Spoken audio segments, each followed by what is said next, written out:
قلبي قرآن واسق حياتي قرآن. بسم اللہ الرحمن الرحیم. الحمد للہ منشئ الخلق من عدمی ثم الصلاة علی المختار فی القدم. مولاي صل وسلم دائما ابدا علی حبیبک خیر الخلق کلہم. محمد باسط المعروف جامعہ، محمد صاحب الاحسان والکرم. محمد شکرہ فرد، محمد ذکرہ روح لانفسنا، محمد شکرہ فرد علی الامم. نور قرآن کی پوری ٹیم کی طرف سے دنیا بھر میں نور قرآن کے ناظرین کو ماہ رمضان المبارک کی مبارکباد کے ساتھ طاہر بخاری آپ سے مخاطب ہے. ناظرین، عرب کی معاشرت میں، ان کے کلچر میں کعبہ اور بیت اللہ کو بڑی مرکزیت میسر تھی. مکہ مکرمہ کو حضرت ابراہیم نے آباد کیا اور حضرت اسماعیل کی اولاد کو یہاں فروغ میسر آیا، اور اسی گھر کے کسٹوڈین ہونے کے ناطے اہل مکہ ان کو اس پورے خطے میں ایک تفوق میسر تھا. وہ سیاسی طور پر اور مذہبی طور پر بڑی عظمتوں کے حامل جانے جاتے تھے. ان کے ہاں نماز کا تصور تھا، اگرچہ انہوں نے نماز کا حلیہ بگاڑ دیا تھا. وہ کعبے کا طواف کرتے تھے اور جتنا کوئی برہنہ ہوتا اتنا ہی اس کا طواف بلند جانا جاتا، بہتر جانا جاتا. مذہبی رسوم و رواج انہوں نے اپنے مزاج کے مطابق ڈھال لیے تھے. ان ساری چیزوں کے باوجود کہ وہ مشرکانہ عقائد پہ تھے، لیکن خود کو وہ حضرت ابراہیم کے دین پر سمجھتے تھے. مختلف عبادات ان میں موجود تھیں، مختلف خصائص بھی ان کے پاس تھے، لیکن ان کے ہاں روزے کا کوئی خاص تصور نہیں تھا. وہ بہت سی عبادات کے ساتھ ساتھ اس چیز سے اتنا زیادہ انہماک اور اس سے تعارف نہیں رکھتے تھے. اور آپ جانتے ہیں کہ ان کی کوئی مستقل معاش اور روزگار نہیں تھا. کعبے کے گرد مسند آراستہ کر کے بیٹھنا اپنے اپنے قبیلوں کے ساتھ، یہ ان کا محبوب مشغلہ تھا. اور کعبے کے نام پر دنیا کے اندر اپنی برتری کو جتانا، یہ ان کا پسندیدہ فعل تھا. لوٹ مار تھی، قتل و غارت تھی، اور حال ہی نے اس کا نقشہ کھینچا کہ چلن ان کے جتنے تھے سب وحشیانہ. ہر ایک لوٹ اور مار میں تھا یگانہ، فسادوں میں کٹتا تھا ان کا زمانہ. نہ تھا کوئی قانون کا تازیانہ، وہ تھے قتل و غارت میں چالاک کیسے، درندے ہوں جنگل میں بے باک جیسے. اور اس نے آگے کہا کہ کہیں تھا مویشی چرانے پہ جھگڑا، کہیں گھوڑا آگے بڑھانے پہ جھگڑا، لبے جوں کہیں آنے جانے پہ جھگڑا، کہیں پانی پیلیں پلانے پہ جھگڑا. یوں ہی روز ہوتی تھی تکرار ان میں، یوں ہی چلتی رہتی تھی تلوار ان میں. اس ساری مار کارائیوں میں ان کے پاس جو سواریاں تھیں وہ ایک اونٹ تھا اور ایک گھوڑا تھا. اونٹ ان کی معاشرت اور ان کے کلچر سے بہت زیادہ مانوس تھا، لیکن وہ قدرے سست رفتار تھا. وہ گرمی برداشت کر سکتا تھا، پہروں تک کھانے اور پانی کے بغیر چل سکتا تھا، لیکن اس کے اندر اس نوعیت کی صورت نہیں تھی جو انہیں مار کارائیوں میں درکار ہوتی تھی. اس کے برعکس جو گھوڑا تھا یہ بہت سریع رفتار تھا، بڑا چابک تھا، بڑا ہوشیار تھا، لیکن عرب کی گرمی اس کو مزمحل کر دیتی. اور اگر سواری مزمحل ہو جائے تو سوار جو ہے اس کا پھر اس میں سروائیو کرنا مشکل ہوتا. چنانچہ انہوں نے گھوڑے کو تیار کرنے کے لیے، گھوڑے کو ایک پروسیس سے گزارنے کے لیے، وہ عرب کی چلچلاتی دھوپ میں، جبکہ گرم لو کے اندر ریت کے ذرات شامل ہوتے، وہ صحرا میں ہوا کے مخالف سمت میں گھوڑے کو کھڑا کر دیتے. اس کو اپنی لڑائیوں کے حوالے سے تیار کرنے کے لیے، اس کی کیپیسٹی اور استعداد بڑھانے کے لیے وہ اس کو پہروں بھوکا رکھتے. وہ اس کو کئی دن تک پانی نہ پلاتے تاکہ جب کہیں مار کار آئی ہو اور پھر لمبے سفر پر نکلیں اور اس میں انہیں پانی کی شدت اور کھانے کی قلت کا سامنا ہو تو گھوڑا جو ہے وہ ان کے لیے کسی مسئلے کا باعث نہ بنے. اس پروسیس کو، اس ایکسرسائز کو، اس مشق کو وہ صوم کہتے، یعنی رک جانا، باز رکھنا، کھانے پینے سے اس کو باز رکھنا اور پھر مار کارائیوں میں کام آنے کے لیے اپنی کیپیسٹی کو، اپنی استعداد کو بڑھانا، اس کو وہ صوم کہتے تھے. اور صوم کی جو جمع ہے وہ صیام ہے. قرآن پاک میں اسی کو استعمال کیا گیا ہے کہ یا ایھا آمنوا کتب علیکم الصیام کما کتب علی الذین من قبلکم لعلکم تتقون، کیا ایمان والو تم پر روزے فرض کیے گئے جس طرح تم سے پہلی امتوں پہ روزے فرض کیے گئے تاکہ تم پرہیزگار بن جاؤ، تم تقوی اختیار کرو۔ ماہ رمضان المبارک کی اس پہلی ٹرانسمیشن میں آج ہم روزے کی فرضیت اور اس کے جو مدارج ہیں اور اس کی جو تاریخ ہے اس پر ہم بات کریں گے۔ اپنے مہمانوں کی طرف جانے سے قبل آج کا اسم مبارک الملک، حقیقی بادشاہ، جو شخص روزانہ نماز فجر کے بعد یا مالکو کا ورد کرے گا اللہ تعالیٰ اسے غنی کر دے گا۔ پڑھنے دا نہ مان کری تو نہ آکھی میں پڑھیا، او جبار کہار صداوے متاں روڑ دوے دودھ کڑیا۔ ہمارے آج کے مہمان پروفیسر عبدالقدانی، پروفیسر عین الحق بغدادی، اور اختتام پر اللہ رب العزت کی بارگاہ میں ہدیہ حمد پیش کرنے کے لیے محمد بلال بٹ۔ میں آپ تمام حضرات کو خوش آمدید کہتا ہوں اور ماہ رمضان المبارک کی بہت زیادہ مبارکباد کے ساتھ میں پروفیسر صاحب جاننا چاہوں گا کہ روزہ، اس کی تاریخ اور مختلف معاشرت جو تھی دنیا کے اندر، اس میں روزے کا کوئی نہ کوئی تصور موجود رہا ہوگا۔ اسلام کا روزہ اور دیگر جو مذاہب ہیں ان کا روزہ اور اس کی تاریخ اور اس کا جو تناظر اور اس کا جو تسلسل ہے وہ کیا ہے؟ بسم اللہ الرحمن الرحیم۔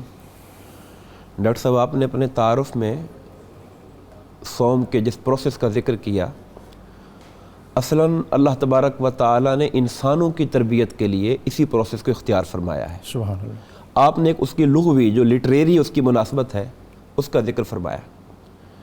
جہاں تک اس کی تاریخ کا تعلق ہے، اللہ تعالیٰ نے قرآن مجید میں ارشاد فرمایا کہ یا ایھا الذین آمنوا، ایمان والو، کتب علیکم الصیام، تم پر روزے لکھ دیے گئے ہیں، کما کتب علی الذین من قبلکم، جیسا کہ تم سے پہلے والوں پر لکھ دیے گئے۔ سبحان اللہ۔ یہ جو لفظ ہے تم سے پہلے والوں پر لکھ دیے گئے، یہ اشارہ کر رہے ہیں کہ روزے صرف پہلی مرتبہ امت مسلمہ پر لازم نہیں کیے گئے، بلکہ اس سے پہلے والی امتوں کے اندر بھی روزے کا تصور موجود تھا۔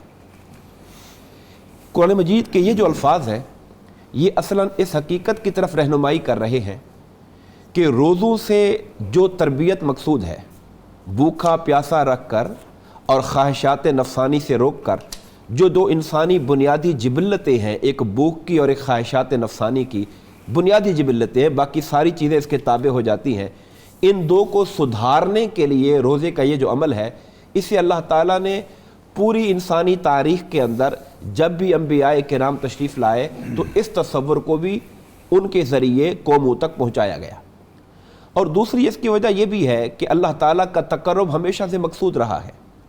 قربت الہیہ سجدوں سے بھی ملتی ہے، قربت الہیہ قربانی سے بھی ملتی ہے، اور اللہ کا تقرب روزے سے بھی حاصل ہوتا ہے۔ اس وجہ سے بھی روزہ پوری انسانی تاریخ کے اندر چلتا ہوا آیا ہے۔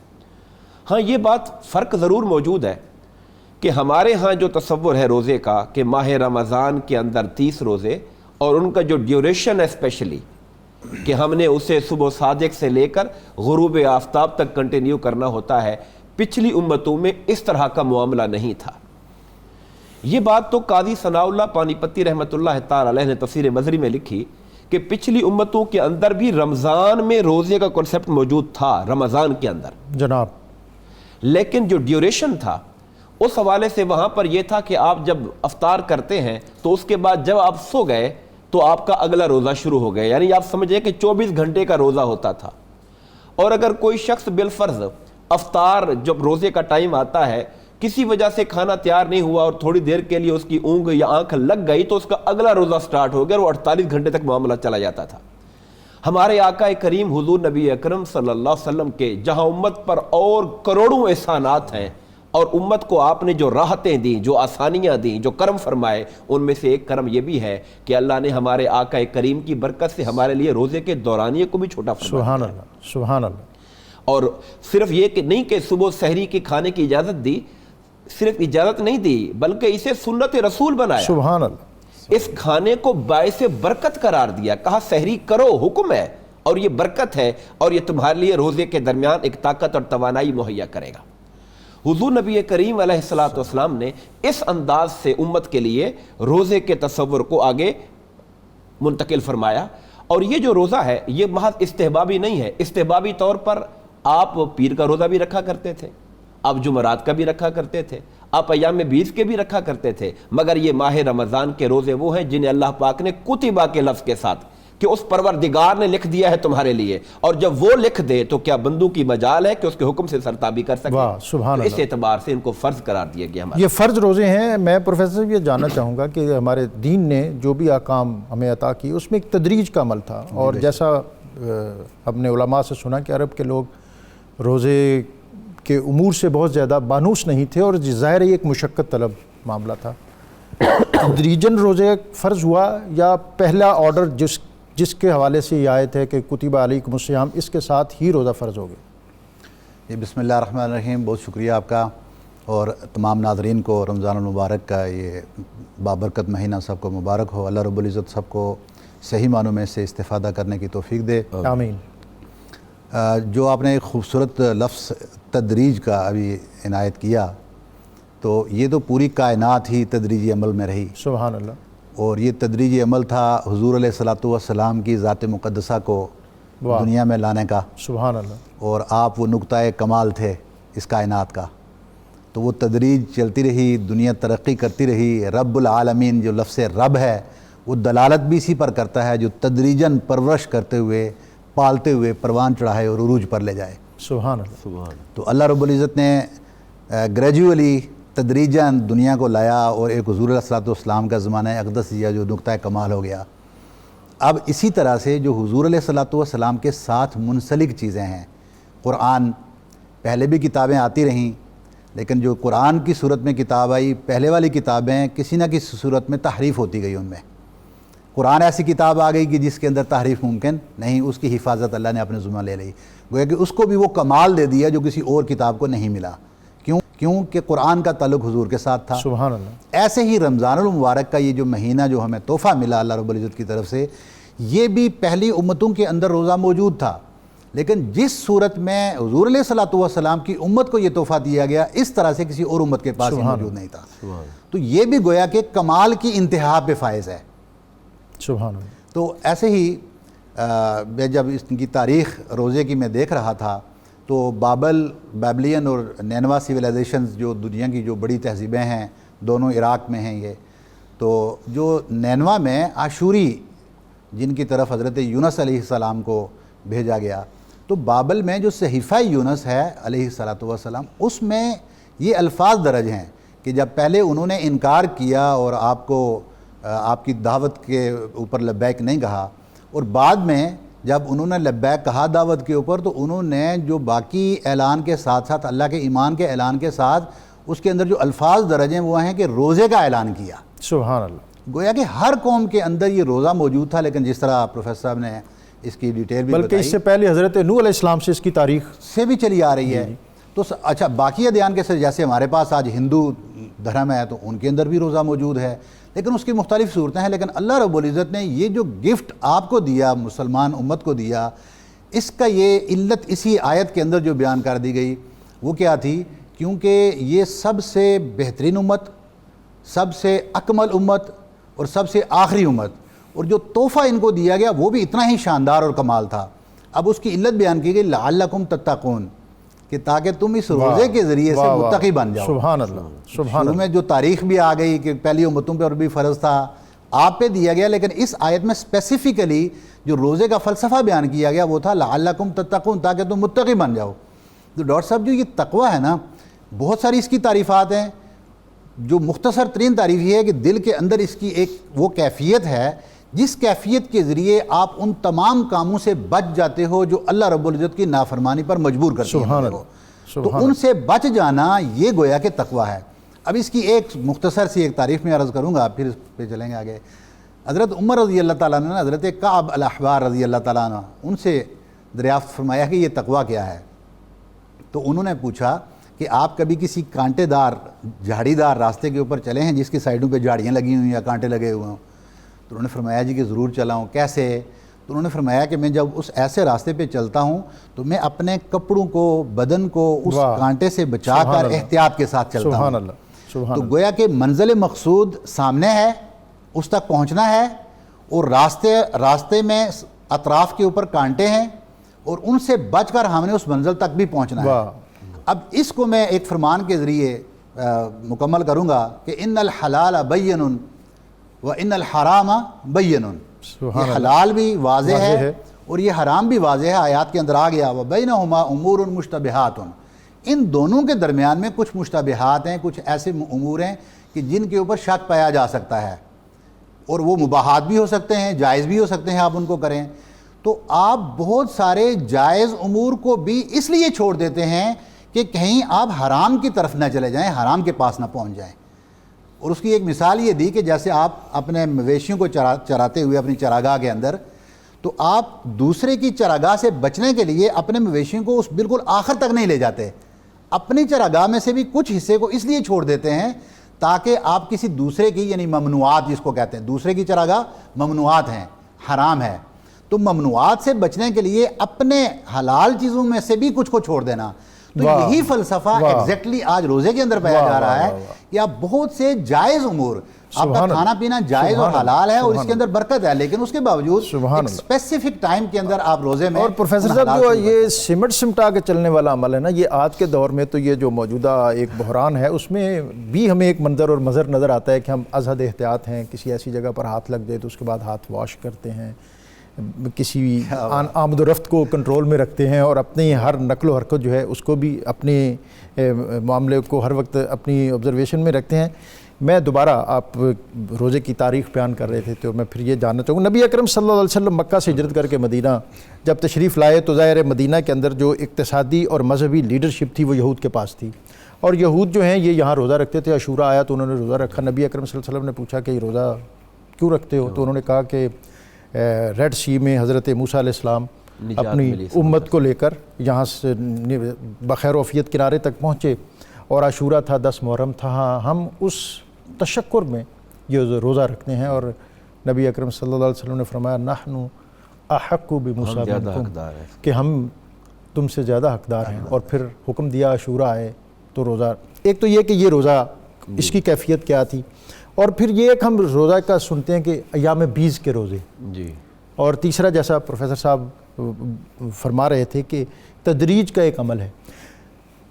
ایام معدودات, گنتی کے چند دن ہیں, 30 دن گنتی کے تو نہیں ہوتے, مہینہ ہے پورا, اور اگر مئی کا جون کا مہینہ ہو تو یہ خوب ہوتا ہے, لیکن سال کے 365 دنوں میں تو گنتی کے دن ہوتے ہیں. جی آپ اس پر رہنمائی فرمائیں. جی آپ نے بنیادی طور پر آپ کا جو سوال ہے وہ غالباً اسی تدریج کے ہی معاملے کو آپ آگے لے جانا چاہ رہے ہیں.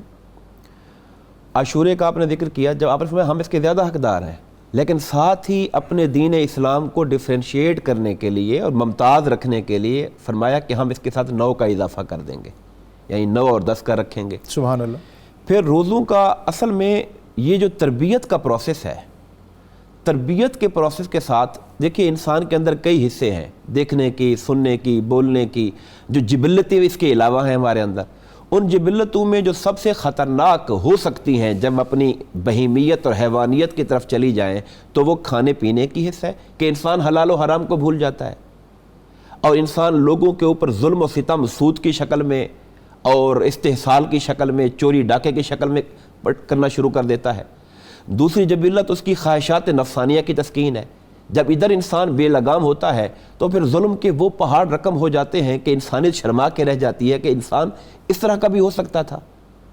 وہ انسان جس کے بارے میں خدا فرماتا ہے کہ اس کا ذہن اور دماغ ہے مگر سوچتا نہیں ہے, سبحان اللہ, آنکھیں ہیں مگر دیکھتا نہیں ہے, زبان ہے مگر بولتا نہیں ہے, اور یہ اس کیفیت میں یہ انسان بھلے انسان ہے مگر یہ جانوروں سے بھی بدتر ہو جاتا ہے.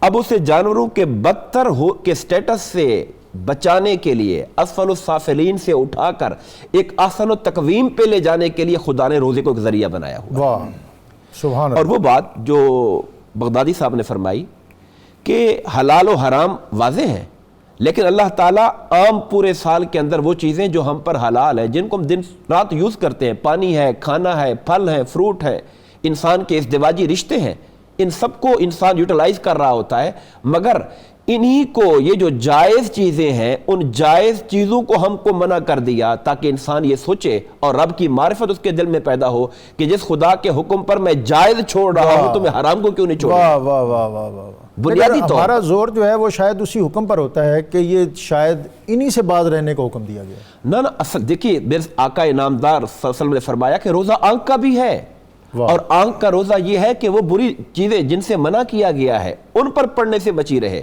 روزہ کان کا بھی ہے کہ بیہودہ جو چیزیں ہیں ان سے اپنے آپ کو سننے سے بچائے. روزہ زبان کا بھی ہے, جو یاوہ گوئیاں, جو جھوٹ, جو غیبت, جو چغلیاں, جو گالی گلوچ ہم کرتے ہیں, زبان اس سے محفوظ رہے.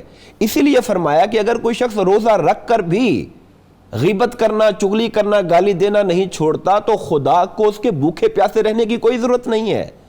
روزہ تو اصلاً ہمیں یہ ٹریننگ دینے کے لیے آیا تھا کہ جب انسان اللہ کے حکم پر حلال چیز سے باز آ جاتا ہے تو وہ حرام سے باز کیوں نہیں آتا ہے. سبحان اللہ. یہ بنیادی تصور ہے جو روزہ ہمیں ہمارے اندر پیدا کرنا چاہتا ہے اور اس چیز کی ہمیں تعلیم دے رہا ہے. اور پروفیسر صاحب یہ جو حکمتیں ہیں روزے کی, جیسا پروفیسر صاحب نے بتایا, یہ جیسا آپ نے ابتدائی گفتگو میں کہا تقویٰ ہے, اور پھر اس کے بعد یہ کہ اس زندگی میں سرخرو ہونے اور آخرت کی منزلوں کو آسان کرنے اور پھر اس فوز و فلاح تک پہنچنے کے لیے جو اسلام نے ایک کوڈ آف کنڈکٹ, ایک ضابطۂ اخلاق دیا, اس میں یہ ایک بہت ممتاز اور معتبر نظر آتا ہے. نبی اکرم صلی اللہ علیہ وسلم نے اس ضمن میں ہمیں کیا حکمتیں اور کیا فرامین عطا کی ہیں؟ دیکھیں, کوئی بھی کام ہمارے دین کا, تو جس طرح آپ نے ابھی بتا دیا کہ یہ تو کیونکہ رمضان تو ایک ویسے بھی کوڈ آف کنڈکٹ ایسا ہے جو سب سے اہمیت زیادہ رکھتا ہے. اب یہ ایک ایسا تربیتی کورس ہے ہمارا اور تربیتی پیکج ہے, جس طرح یہ خوبصورت گفتگو اس کے اوپر چل بھی رہی ہے, کہ یہ صرف 3 دن گنتی کے نہیں ہیں, 30 دن, بلکہ یہ 30 دن وہ جو 365 ہیں ان پر ان کا ظہور نظر آنا چاہیے, ان کے اوپر ظہور ہونا ہے. اچھا, کیونکہ یہ تقویٰ کی بھی ساتھ بات تھی. اب تقویٰ بنیادی طور پہ ہے کیا ہے؟ کہا گیا ہے کہ یہ بیسیکلی تقویٰ ہے اخلاق. یعنی آپ جب ہر بری چیز سے بچ جائیں گے تو کیا ہوا, آپ کا اخلاق سنور گیا. اخلاق سنورے گا تو ہوگا کیا کہ آپ اس دنیا کے اندر جو سوسائٹی میں انسان بشر آپ کے ساتھ رہ رہے ہیں ان کے ساتھ آپ کا حسن سلوک نظر آئے گا. تو گویا کہ رمضان کے روزے کی ایک حکمت یہ ہے کہ آپ کا اخلاق اتنا سنور جائے کہ اس سوسائٹی کا ایک خوبصورت پھول, خوبصورت گلدستہ بن جائیں.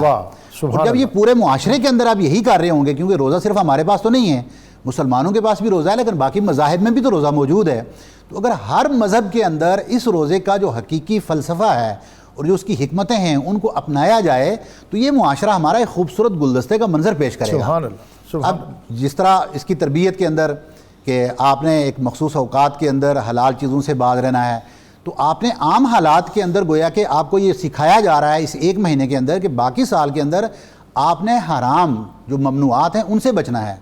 اب باقی تو بہت دور کی بات ہے, رمضان شروع ہوتا ہے تو اسی دن ہم بلیک مارکیٹ پہ آ جاتے ہیں, اسی دن ہم رمضان کے مہینے کے اندر ہی چیزوں کو اتنا مہنگا کر دیتے ہیں کہ باقی پورے سال کے اندر اتنی مہنگائی نہیں ہوتی. دنیا کے اندر جب ان کے تہوار آتے ہیں تو ان کا مزاج مختلف ہوتا ہے, ہمارا مختلف ہوتا ہے, ہمارا مختلف ہو جاتا ہے. تو میں عرض یہ کر رہا ہوں نا کہ اگر وہ حکمتیں جو آپ علیہ الصلوۃ والسلام نے یا اللہ رب العزت نے اس رمضان کے صدقے ہمارے لیے بھیجی ہیں, اگر ہم اس فلسفے کو نہیں سمجھیں گے تو پھر جس طرح سے یہ آپ علیہ الصلوۃ والسلام کا فرمان ہے کہ من لم یدع قول الزور, کہ جس نے جھوٹے بات کو نہیں چھوڑا والعمل بہ, اور اس کے اوپر عمل کرنے کو نہیں چھوڑا, تو فلیس للہ حاجۃ فی ان یدع, کہ اللہ رب العزت کے لیے بھی اس پہ کوئی پھر ضرورت نہیں ہے کہ اس کو پھر وہ بھوکا چھوڑ دے, اس کا جو کھانا اور شراب ہے اس کو وہ چھوڑ دے. گویا کہ آپ ایک جانور کا, جس طرح آپ نے شروع میں انٹرو میں بتایا تھا کہ وہ گھوڑے کی تربیت کے لیے اور اس کے تزکیے کے لیے وہ اس کو بھوکا رکھتے تھے, پھر گویا کہ ہم بھی بس ویسے ہی ایک جانور کی طرح, جس طرح اس کے منہ پہ توربہ آپ چڑھا دیتے ہیں, ہم نے بھی توربہ چڑھایا ہوا ہے صبح سے شام تک. اور وہ بھی ڈاکٹر صاحب توربہ نہیں ہے, اس لیے کہ ہم تو سحری کے اندر اتنا کھا لیتے ہیں کہ اگر 2 دن اگلے بھی ہمیں کھانا نہ ملے تو ہم رہ سکتے ہیں, بلکہ عام معمول سے زیادہ کھاتے ہیں. عام معمول سے زیادہ کھاتے ہیں. اور اس کھانے کا نتیجہ کیا نکلتا ہے ڈاکٹر صاحب؟ نتیجہ یہ نکلتا ہے کہ اس کے اوپر میں نے پہلے بھی بات کی تھی کہ لوگ یہ سمجھتے ہیں کہ اللہ خلوف فم الصائم, اللہ رب العزت نے یہ بھی ایک فضل دیا کہ رمضان میں فرمایا اس لیے تھا کہ جب آپ کم کھانا کھائیں گے, یہ حکمت تھی, آپ کے پیٹ اور معدے کے اندر بھوک ہوگی, آپ کا وہ معدہ خالی ہوگا, اس کی وجہ سے یہ بو اوپر آئے گی. تو جب وہ صائم یعنی روزے دار کے منہ سے ایسی بو آئے گی تاکہ کوئی اس سے بات کرنے میں کراہت محسوس نہ کرے, اس لیے اس فضیلت کو بیان کیا گیا کہ یہ میری اتباع اور میری تابعداری کے اندر ایسا کر رہا ہے، لہٰذا اس کا اجر و ثواب ہے۔ تو آج ہم وہ کرنے کے بجائے یہ کر رہے ہیں کہ ہم پیٹ کو بھر کے پھر اس سے جو بو آتی ہے ہم یہ سمجھتے ہیں یہ لخلوف و فم صائم ہے۔ اس کو وہ مسواک والا عمل اس پہ اپنائیں اور اس کو ہمیں میرے خیال میں صاف کرنا چاہیے۔ لیکن حکمت یہ تھی کہ ہم نے اپنے جسم کا بھی تزکیہ کرنا ہے، کھانا کم کر کے ہم نے اس کے ساتھ ایثار بھی پیدا کرنا ہے۔ جو حکمت ہے کہ ہم بھوکے ہوئے ہیں، اس معاشرے کے بھوکے لوگوں کی بھوک میں ہم کیسے شریک ہو سکتے ہیں۔ افطاری کے اندر اور بالخصوص کورونا کے اندر جو ڈیلی ویجز والے لوگ ہیں آج وہ بالکل پریشان ہیں۔ کیا آج افطاری ہم پیکنگ، جب میں اپنے گھر میں افطاری کر رہا ہوں تو مجھے آج لازمی یہ چیک کرنا ہوگا شام کو کہ ہم نے کتنے اور لوگوں کو افطاری میں شریک کیا ہے۔ یہ بہت اہم بات ہے، اور نبی اکرم صلی اللہ علیہ وسلم نے بھی جب ماہ مبارک کی فضیلت بیان کی تھی تو آپ نے اس کو شہر المواسات کہا تھا، غم خواری اور غم گساری کا مہینہ۔ اس پر بھی ہم بات کریں گے۔ یہاں ہمارے ساتھ کالر ہیں 3۔ السلام علیکم۔ السلام علیکم جی اللہ دیتا شاکر صاحب، آپ کو خوش آمدید۔ بہت شکریہ سر۔ سب سے پہلے تو میں آپ کی پوری ٹیم کو صاحب کو بھی رمضان شریف کی مبارکباد دیتا ہوں، اور سوال یہ ہے آپ کو بھی مبارک جناب۔ امتوں پہ روزہ فرض کیا گیا تھا، ان کے اجر و ثواب اور ہمارے اجر و ثواب میں کیا فرق ہے؟ تو دیکھتے رہیے 92۔ جی ایک اور کالر ہمارے ساتھ ہیں۔ السلام علیکم۔ جی وعلیکم السلام، میں جاوید ٹائم خانی بات کر رہا ہوں۔ جی جاوید صاحب آپ کو خوش آمدید۔ آپ کو اور مہمانوں کو رمضان شریف کا مہینہ مبارک ہو۔ آپ کو بھی مبارک جناب۔ سوال تھا کہ میرا سوال یہ تھا کہ رمضان شریف میں شیطان کو اللہ میاں بند کر دیتے ہیں، تو یہ رمضان آتے ہی ذخیرہ اندوزی منافع خوری ہو جاتی ہے شروع، یہ کون لوگ ہیں؟ جی شیطان بند ہو جاتے ہیں، لیکن ذخیرہ اندوزی کرنے والے کون ہیں اس پر ہم بات کریں گے۔ ایک اور کالر ہے ہمارے ساتھ۔ السلام علیکم۔ وعلیکم السلام ڈاکٹر صاحب، محمد اسلم بات کر رہا ہوں۔ جی محمد اسلم صاحب آپ کو خوش آمدید۔ شکریہ سر، آپ کو مبارک۔ آپ کو بھی مبارک۔ اسلام کو گزارش یہ ہے جی کہ احترام رمضان شریف لوگ نہیں کرتے جو روزہ نہیں رکھتے، تو ان کے بارے میں ذرا مزید تھوڑا سا علماء کرام بیٹھے ہیں، آپ بھی بیٹھے ہیں، ان کی تنبیہ کریں کہ روزہ نہیں رکھنا علیحدہ بات ہے، لیکن اس کا احترام تو کریں نا جو روزہ نہیں۔ جی احترام رمضان جو ہے اس پر ہم بات کریں گے، اور اپنے کالرز کے جو سوال ہیں ان کا جواب بھی لیں گے۔ یہاں وقت ہے ایک مختصر سے وقفے کا، وقفے سے واپس آئیں گے تو آج کے اس اہم موضوع پر مزید بات کریں گے۔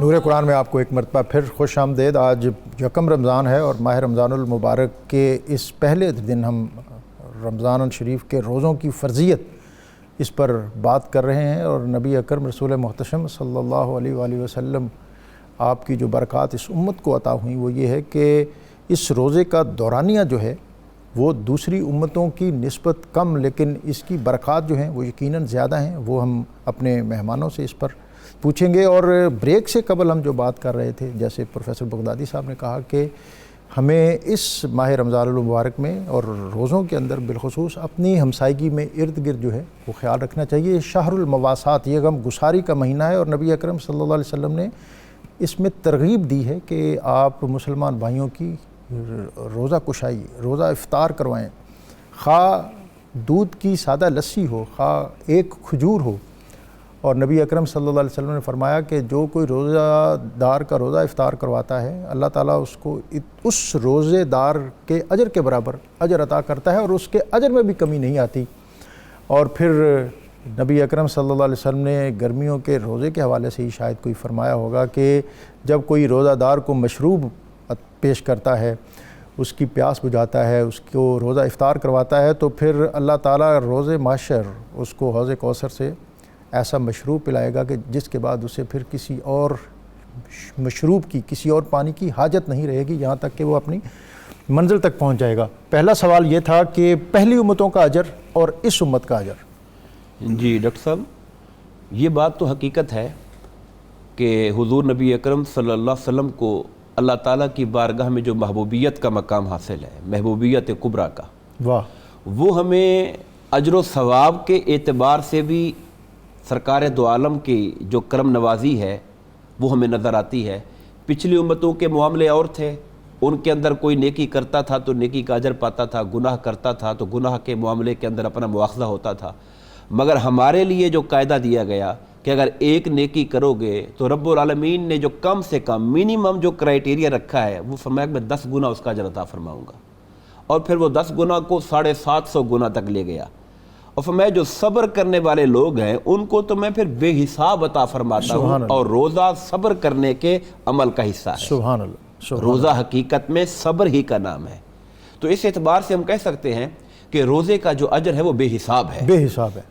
اور یہ بات حدیث پاک سے بھی سامنے آتی ہے، جس میں حدیث قدسی میں آقا فرماتے ہیں کہ اللہ رب العزت نے ارشاد فرمایا کہ انسان کا ہر عمل اس کے اپنے لیے ہوتا ہے، مگر روزہ انسان خاص میرے لیے رکھتا ہے، میری خاطر کھانا پینا چھوڑتا ہے، میری خاطر خواہشات کو چھوڑتا ہے، تو اس کا جزا بھی بندے کو میں خود اپنے دست قدرت سے عطا فرماؤں۔ واہ واہ واہ۔ اور دوسرا یہ سوال تھا کہ سوسائٹی کے اندر وہ منظر اور مظہر احترام کے حوالے سے اگرچہ بہت نظر آتے ہیں، ہمارا معاشرہ نور اللہ نور ہے، لیکن بعض اوقات ایسا ہوتا ہے کہ وہ معیار کہیں نہیں بھی ہوتا، تو اس حوالے سے وہ لوگ جو اس کوتاہی کا ارتکاب کرتے ہیں ان کے لیے کیا وعید ہے؟ آپ پروفیسر صاحب آپ بتائیں گے اس میں۔ جی بسم اللہ۔ اللہ رب العزت کی جو حدود ہیں، ایک میں سادہ سے طریقے سے یہ بتا دیتا ہوں کہ آپ اگر کسی بارڈر لائن پہ چلے جائیں، ہندوستان کے ساتھ چلے جائیں، اور آپ اس بارڈر کو کراس کرنے کی کوشش کریں تو نتیجہ کیا ہوگا کہ سمپلی آگے سے گولی آئے گی اور آپ کی جان جائے گی۔ آپ جب اللہ رب العزت کی حدود کے ساتھ کھیلیں گے تو اس کا نتیجہ کیا نکلے گا، اس کو پھر دیکھنا ہے۔ واہ۔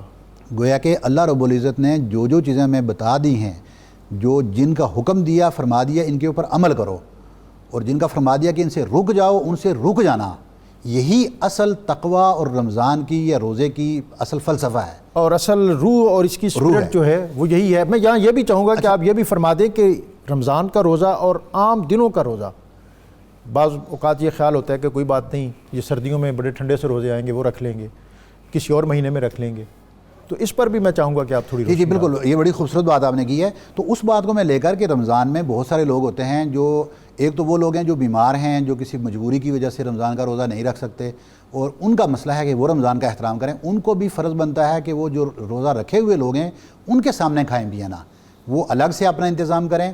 اور دوسری بات، عام حالات کے اندر بھی اللہ رب العزت نے ہمیں یہ تعلیم فرمائی ہے کہ جب گھر میں کھانا بناؤ تو آپ کا پڑوسی آپ کے گھر کے کھانے کی جو خوشبو پیاری پیاری آئے گی وہ اس کو تکلیف نہ پہنچائے۔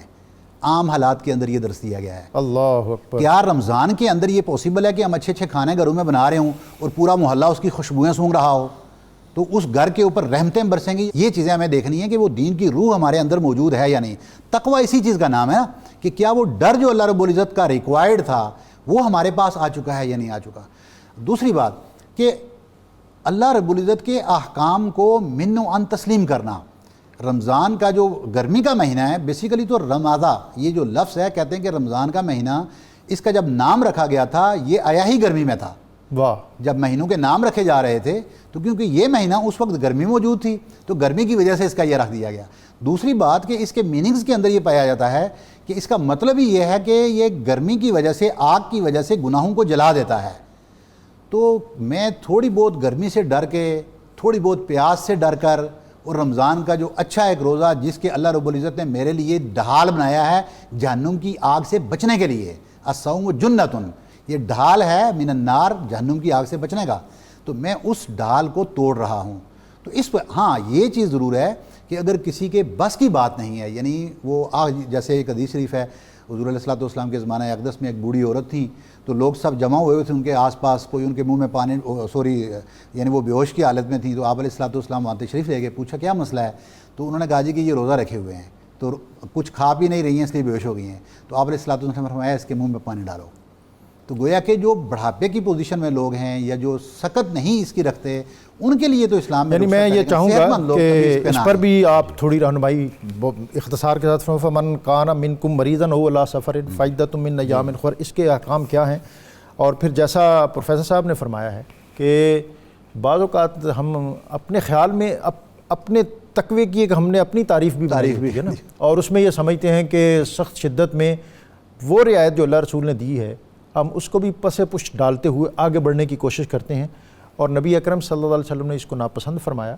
اور آپ جب فتح مکہ کے لیے تشریف لا رہے تھے تو آپ نے راستے میں جب روزہ آپ نے افطار فرما دیا اور لوگوں کے لیے آپشن چھوڑ دی، تو اس عرصے میں ایک ایسے بھی صاحب تھے کہ جنہوں نے اس رعایت کو قبول نہ کیا، اور پھر جیسا پروفیسر صاحب نے جو منظر پیش کیا اس کے مطابق ان پر بھی ایسی ہی کیفیت ہوئی، تو نبی اکرم صلی اللہ علیہ وسلم نے اس کو ناپسند فرمایا۔ ایک تو رعایت جو ہے وہ مسافر اور مریض کی وہ کیا ہے، دوسرا میں چاہوں گا کہ آپ اس سوال کو بھی اپنے اسی جلو میں لے لیں کہ ایک سوال آیا تھا کہ جو شیطان تو قید ہو گئے ہیں لیکن ان کے جو مناظر اور مظاہر ہیں وہ ہمیں نظر آتے رہتے ہیں۔ یہ بڑی اہم باتیں ہیں ساری۔ یہ پہلے سوال کو لے لیتے ہیں۔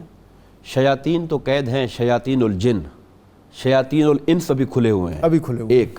اور دوسری بات یہ ہے کہ جہاں شیطان شر پہ ابھارتا ہے وہاں ان النفس لامارۃ بالسوء، نفس بھی ہمیں برائی پر اکساتا ہے، اور 11 مہینے کی جو شیطانی صحبتیں چڑھی ہوتی ہیں اس کا اثر ابھی گیا نہیں ہے۔ اور وہ جو سلطان باہو نے کہا تھا کہ بعد فقیراں کسی نہ مارے باہو چور اندر داہو، اس لیے وہ معاملہ چلتا رہتا ہے۔ دوسری بات جو آپ نے فرمائی، ایک سوال پوچھا تھا کہ وہ رمضان کو کوئی لائٹ لے لیتا ہے کہ سردیوں میں رکھ لوں گا، تو سرکار نے فرمایا جو بغیر کسی عذر کے اور بغیر وجہ کے ماہ رمضان کا روزہ چھوڑ دیتا ہے وہ زندگی بھر بھی روزے رکھے تو رمضان کی قضا نہیں ہو سکتی۔ اللہ اکبر، اللہ اکبر۔ جہاں تک اس بات کا تعلق ہے کہ دین یسر ہے، جب یہ جو آیت سورہ البقرہ کی آیت نمبر 187 187 کے اندر اللہ پاک نے آخر میں فرمایا یرید اللہ بکم الیسر، اللہ تمہارے لیے آسانی چاہتا ہے، مشکلیں نہیں چاہتا۔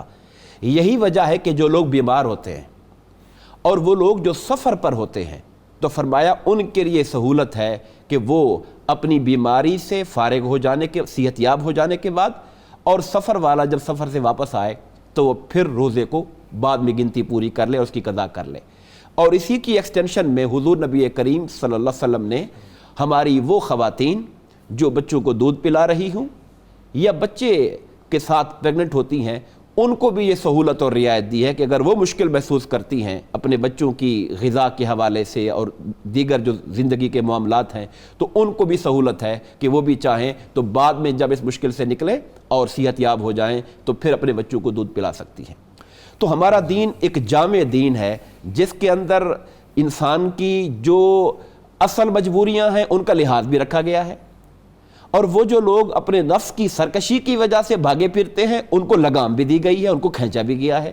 ان دونوں باتوں کے درمیان میں اعتدال کے ساتھ چلنے کا نام جو ہے وہ اسلام ہے۔ پروفیسر صاحب، آپ نے گفتگو کے دوران روزے کے معمولات اور نبی اکرم صلی اللہ علیہ وسلم کا اسوہ اس پر ضمناً بات فرمائی۔ میں چاہوں گا کہ آپ تھوڑا تفصیل ہمیں دے دیں کہ روزہ کے اندر نبی اکرم صلی اللہ علیہ وسلم کا کھانے پینے کا معمول کیا تھا۔ ایک تو ہم یہ پڑھتے ہیں کہ روزہ رکھو صحت مند رہو گے، اور پھر نبی اکرم صلی اللہ علیہ وسلم کا ایک فرمان احیاء العلوم میں امام غزالی نے بھی نقل کیا کہ اگر کوئی گندم کی یا کوئی سادہ روٹی ادب سے کھائے تو اسے موت کے علاوہ کسی چیز کا خطرہ نہیں۔ پوچھا گیا کہ ادب کیا ہے، فرمایا جب بھوک لگے تو کھاؤ اور سیر ہونے سے پہلے اس سے دستکش ہو جاؤ۔ یعنی یہ وہ سارے فرامین اور اسوہ اور ہم جو بزرگوں کے مشرب ہیں وہ ہمارے سامنے ہیں۔ دوسری طرف جب ہم سحر اور افطار پر بیٹھتے ہیں تو پھر آخری کھانا سمجھ کے کھاتے ہیں، اس کے برکات اور مفاسد اس پہ تھوڑی روشنی ہے۔ عام حالات کے اندر بھی آپ علیہ الصلوۃ والسلام کا یہ معمول مبارک تھا کہ آپ بہت کم کھانا تناول فرماتے تھے، حتیٰ کہ کھجور کے اوپر، اور کئی روایات میں تو آتا ہے کہ آپ روزہ رکھتے تو وہ روزہ افطار کرنے کے لیے بھی بعض اوقات جو کھجور اویلیبل ہوتی وہ کسی کو صدقہ کرنا پڑ جاتی، اور کئی دفعہ آپ کی ایسی روایات ہیں کہ گھر میں صدقہ مانگنے کے لیے کوئی پہنچتا اور گھر میں کوئی چیز اویلیبل نہ ہوتی جو اس کو صدقہ کی جا سکتی۔ آپ علیہ الصلوۃ والسلام کا فرمان اقدس ہے کہ آپ اتنا کھانا کھائیں جس سے آپ کی کمر یہ سیدھی رہ سکے، واہ، اور آپ اللہ رب العزت کی عبادت کر سکیں۔ ہم تو زندہ رہتے ہیں کھانے کے لیے، ہم کھانے کے لیے زندہ ہیں، بلکہ وہ مذاق بادہ ہوتا ہے، لوگوں سے پوچھو تو وہ کہتے ہیں یار آخری سمجھ کے کھا رہے ہیں، آخری سمجھ کے کوئی پتہ نہیں ہے دوبارہ زندگی ملے نہ ملے، کھانا نہیں کھلتا، کھانا دوبارہ نہیں ملے نہ ملے۔ تو آپ نے یہ سیدنا ابو ہریرہ رضی اللہ تعالیٰ نے بھی پھر اس روایت کو اپنے اوپر بھی امپلیمنٹ کیا۔ وہ فرماتے ہیں کہ ہم جب اہل صفہ تھے تو ہماری پوزیشن یہ ہو جاتی تھی کہ ہم بھوک کی وجہ سے جب چلتے تو لڑکھڑانے لگتے مسجد نبوی میں۔ امام غزالی نے بھی کہا کہ کم کھانے سے عقل روشن اور بصیرت جو ہے اور انسان کے جو قوا ہیں وہ زیادہ تیز ہو جاتے ہیں۔ اور دیکھیں وہ لوگ جنہوں نے بھوک کو اختیار کیا، صوفیاء اکرام، کم کھانا، ان کی 3 مین چیزیں ہیں، کم کھانا، کم سونا کم بولنا. اب وہ کہاں پہنچ گئے کہ جو ہم تبلیغ کے ذریعے نتائج ہزاروں علماء نہیں نکال سکتے وہ ایک اللہ کا ولی نکال لیتا ہے. اور علم کے حصول کے حوالے سے حضرت علی المرتضیٰ کا بھی یہ کسی طرح کا فرمان ہے کہ روزہ رکھو، اس سے تمہیں قرآن یاد ہوگا، اس سے تمہاری بصیرت روشن ہوگی، اس سے تمہاری عقل تیز ہوگی. بالکل. تو آپ علیہ الصلوۃ والسلام نے اس کے بعد فرمایا کہ اگر یہ کمر سیدھی کرنے کے لیے یہ بھی علت یہ بیان کی گئی تاکہ تم رب کی عبادت صحیح معنوں میں کر سکو. کیوں کہ انسان کی جو تخلیق کے وقت مقصد بیان کیا گیا ہے وہ اس کا مقصد عبادت ہے. مقصد تخلیق اللہ کی عبادت ہے. کھاؤ اس لیے تاکہ میں رب کی عبادت کر سکوں. اب فرمایا کہ اگر اس کے بعد کسی کو اس سے بھی زیادہ کھانا ہے تو آپ علیہ الصلوۃ والسلام نے وہ بھی طریقہ بتا دیا. فرمایا کہ یہ جو میدا ہے نا تو اس کو اس آخری نقطے تک کھانے سے لے کر نہیں آنا. فرمایا اس کو 3 حصوں میں تقسیم کر لو. ایک حصہ آپ کا کھانے کا ہے، ایک حصہ آپ کا پانی کا ہے، اور ایک حصہ اس لیے چھوڑ دیں کہ کم از کم سانس لے سکیں. تو یہ میکسیمم کھانا یہاں پر اینڈ ہوتا ہے. اب رمضان المبارک اگر آ گیا تو اس کے اندر بڑی خوبصورت آپ نے بات کی ہے کہ ہم اپنے پیٹ بھرنے سے بہتر ہے کہ ہم ان لوگوں کا خیال کریں جن کے پیٹوں میں کچھ بھی نہیں ہے. بالکل صحیح ہے. اور بالخصوص ان ایام میں، اور جیسا آپ نے فرمایا کہ جو ایک بحرانی صورتحال ہے کرونا کی وجہ سے، لوگ اپنے روزگار سے محروم ہو رہے ہیں، اور جو ہمارے ملوں اور کارخانوں کی چمنیاں جو ہیں ان سے دھواں نکلنا بند ہو گیا ہے، جو کہ زندگی کی علامت ہوتا ہے. تو ان حالات میں ہمیں بطور خاص اپنی ہمسائیگی میں ان چیزوں کا ضرور خیال رکھنا چاہیے. اور نبی اکرم رسول محتشم صلی اللہ علیہ وسلم نے اس موقع پر یہ بھی فرمایا تھا کہ آپ اپنے جو زیر دست ہیں، جو اپنے جو ماتحت ہیں، ان کے کام میں بھی تخفیف کر دو. اور پھر ایک اور موقع پر کسی اور تناظر میں آپ صلی اللہ علیہ وسلم نے فرمایا تھا انہی لوگوں کے بارے میں جو آپ کے ماتحت ہیں، زیر دست ہیں، کہ جو خود کھاتے ہو ان کو کھلاؤ اور جو خود پہنتے ہو وہ ان کو پلاؤ. اسلام جو ہے یہ ظاہر ہے بہت اس میں غم گساری ہے، غم خاری ہے، اور رمضان المبارک کا تو مین جو سرنامہ ہے وہ ہے یہی. لیکن میں چونکہ وقت بہت کم ہے، میں چاہوں گا یہ سورہ بقرہ جو ہے اس میں پورا پیکج، یہ ماہ سیام جو ہے اور روزے کے احکام جو ہیں، اس کا ایک امتیاز یہ بھی ہے کہ قرآن پاک میں مختلف جگہوں کی بجائے ایک ہی جگہ پر تقریباً اکٹھے ہیں. باقی جو عبادات ہیں ان کے احکام مختلف جگہ پر ہیں. تو اس میں جب دوسرا پیرایا اختیار ہوا تو پھر فرمایا شہر رمضان الذی انزل فیہ القرآن، یعنی رمضان اور قرآن کا جو تعلق ہے، اور اس میں ہمارے معمولات میں قرآن جو ہے اس کا نور کس طرح ہونا چاہیے، یہ میں چاہوں گا کہ بہت اہمیت کا پہلو ہے جسے اللہ پاک نے خود فوکس کیا. جیسا کہ آپ نے آیت کریمہ کا حوالہ دیا کہ رمضان وہ مہینہ ہے جس کے اندر قرآن کو اتارا گیا. واہ. یعنی رمضان کی جو ہم یوں کہہ سکتے ہیں نظر ورڈز کہ رمضان کی جو برکات ہم سمیٹنے کی بات کر رہے ہیں، حقیقت میں یہ قرآن کا فیضان ہے. واہ واہ واہ. اور جو لیلۃ القدر جس کو فرمایا گیا کہ 1000 مہینوں سے افضل رات ہے، وہ نزول قرآن کی رات ہے. سبحان اللہ سبحان اللہ. حضور نبی کریم صلی اللہ علیہ وسلم کے معمولات پر بات ہو رہی تھی تو آقا کے معمولات میں روزے تو فرض ہو گئے، وہ تو اب رکھتے ہی رکھتے تھے، مگر جو دوسرا عنصر تھا وہ قرآن مجید کے ساتھ تعلق. سبحان اللہ. آپ روزانہ جبرائیل امین آسمانوں کو چھوڑ کر صدرہ کے مکی زمین پہ آ جاتے اور سرور عالم بیٹھ کر قرآن مجید کا دور کیا کرتے. حضور قرآن خود بھی پڑھتے تھے اور حضور قرآن اچھے قاری سے سننا بھی پسند فرمایا کرتے تھے. قرآن سننا بھی حضور کی سنت ہے. اور یہ بھی حدیث پاک کے اندر موجود ہے کہ قیامت کے دن رمضان اور قرآن دونوں، رمضان روزے رکھنے والوں کے لیے اور قرآن پڑھنے والوں کے لیے شفاعت کرے گا اللہ کی بارگاہ. لیکن پروفیسر صاحب تھک جاتے ہیں ہم روزے سے، پھر قرآن پاک بھی پڑھیں ساتھ، اور پھر شام کو رات کو تراویح ہے وہ بھی ہے. ڈاکٹر صاحب جب کوئی سیزن کا موسم آتا ہے تو لوگ پورا زور لگاتے ہیں کہ یہ ہمارا سیزن ہے. اگر یہ نیکیاں کمانے کے سیزن میں بھی ہم یہ موسم بہار ہے نیکیوں کا، اب کب کمائیں گے پھر؟ کیا کہنے ہیں. سبحان اللہ سبحان اللہ. جی آپ اس پر پروفیسر صاحب کچھ اضافہ فرما دیں. جی بے شک اللہ رب العزت کا یہ تحفہ ہے، اور جس تحفے کی پہچان اگر بندے کو نہ ہو تو یقیناً وہ اس سے عاری ہو جائے گا. وہ اس کو کوئی گھر کے اندر آپ کے سونا ہے، پیسہ ہے اور بھوک بھی ہے، آپ کو پتہ نہیں کہ میرے پاس سونا یا پیسہ گھر میں کبڑ کے اندر پڑا ہوا ہے، تو آپ اس سے فائدہ نہیں اٹھا سکیں گے. رمضان المبارک کا یہ مہینہ، یہ اللہ رب العزت کا، جس طرح کہ پہلی امتوں کو آپ نے اجر و ثواب کی بات کی تھی نا، لمبی عمریں ہوتی تھیں، تو اللہ رب العزت نے اس امت کو یہ تحفہ دیا کہ آپ ان بڑی بڑی عمروں کا مقابلہ اس چھوٹے سے رمضان المبارک کے اندر ثواب کے ذریعے حاصل کر سکتے ہو.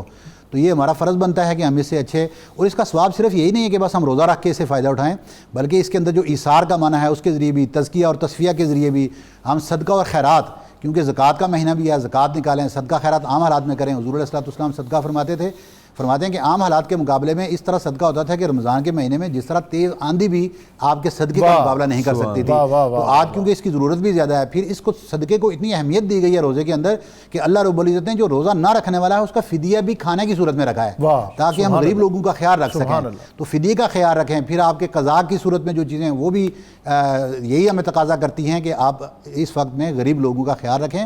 تو گویا کہ ہم اس پورے پیکج کو جب امپلیمنٹ کریں گے اپنی شخصیت کے اوپر تو پھر وہ یقیناً ہم اس کے سارے جو فائدے ہیں رمضان کے ان سے صحیح معنوں میں یعنی رمضان المبارک میں ہماری جو ترجیح ہونی چاہیے اور ہم اپنے جو بھی معمولات بنائیں اس میں جو عبادات کا پہلو ہے وہ ان سب پر چھایا ہوا ہونا چاہیے. ہم اپنا جو بھی اسکیجول بنائیں اس میں تراویح ہے، اس میں اوقات نماز ہیں اور اس میں جو لوگوں کے لیے دسترخوان راستہ کرنا ہے اور نبی اکرم صلی اللہ علیہ وسلم کے جو معمولات ہیں ان سب چیزوں کو ہم اس میں پیش نظر رکھیں. اور قرآن نے بھی ہمیں کہا کہ تصوموا خیر لکم کہ روزہ رکھو یہ تمہارے لیے بہتر ہے. اور خیر کا لفظ جو ہے اس کے اندر عروج، ارتقاء، بلندی اور پیشوائی ہے، اس لیے کہ اسی ماہ رمضان المبارک میں اللہ تعالیٰ نے مسلمانوں کو ایسی ایسی کامیابیاں عطا کیں کہ دوم تھا سال ہجری 12ویں تھی ماہ رمضان کی، ادھر سے جا رہی تھی ایک جماعت اہل ایمان کی، یہ لشکر ساری دنیا سے انوکھا تھا نرالا تھا کہ اس لشکر کا افسر ایک کالی کملی والا تھا. سبحان اللہ. اللہ تعالیٰ نے روزے داروں کے اسی لشکر کو غزوہ بدر میں وہ عظیم مارکے، اس عظیم مارکے میں وہ عظیم کامیابی عطا کی جس کا نور اور جس کی روشنی قیامت تک مسلمانوں کو ہمت بتاتی رہے گی ان کی. اور اسی ماہ رمضان المبارک میں اللہ تعالیٰ نے سندھ کے ساحلوں پر اسلام کا پرچم سر بلند کیا اور اسی ماہ مبارک میں فتح مکہ کی جو عظیم فتح ہے اور کامیابی ہے اور خوشخبری ہے وہ مسلمانوں کو عطا کی. تو روزہ جو ہے یہ بنیادی طور پر کریکٹر بلڈنگ کا نام ہے، یہ تعمیر سیرت اور تشکیل کردار کا سرنامہ ہے.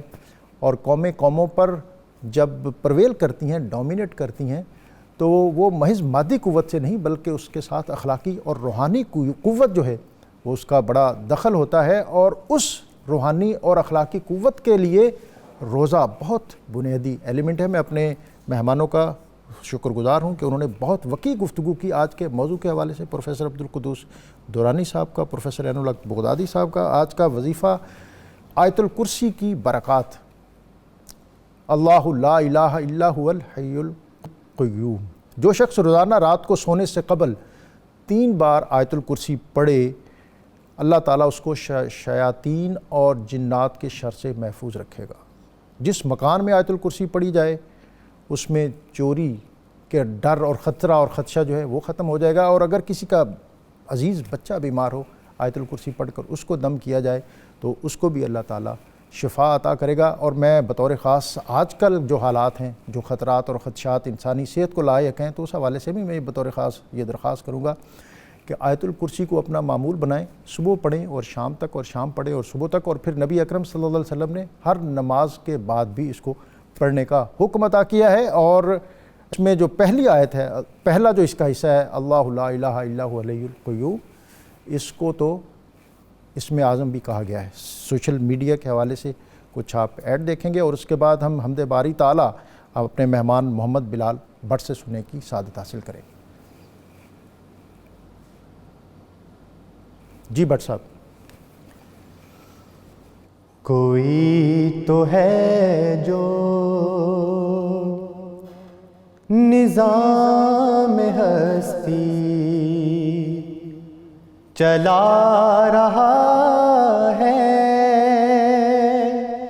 وہی خدا ہے، دکھائی بھی جو نہ دے نظر بھی جو آ رہا ہے، وہی خدا ہے، وہی خدا ہے، وہی خدا ہے، وہی خدا ہے. نظر بھی رکھے سماعتیں بھی وہ جان لیتا ہے نیتیں بھی، نظر بھی رکھے سماعتیں بھی، وہ جان لیتا ہے نیتیں بھی، جو خانہ لاشعور میں جگمگا رہا ہے، وہی خدا ہے، وہی خدا ہے، وہی خدا ہے، وہی خدا ہے۔ تلاش اس کو نہ کر بتوں میں، وہ ہے بدلتی ہوئی رتوں میں، تلاش اس کو نہ کر بتوں میں، وہ ہے بدلتی ہوئی رتوں میں، جو دن کو رات اور رات کو دن بنا رہا ہے، وہی خدا ہے، وہی خدا ہے، وہی خدا ہے، وہی خدا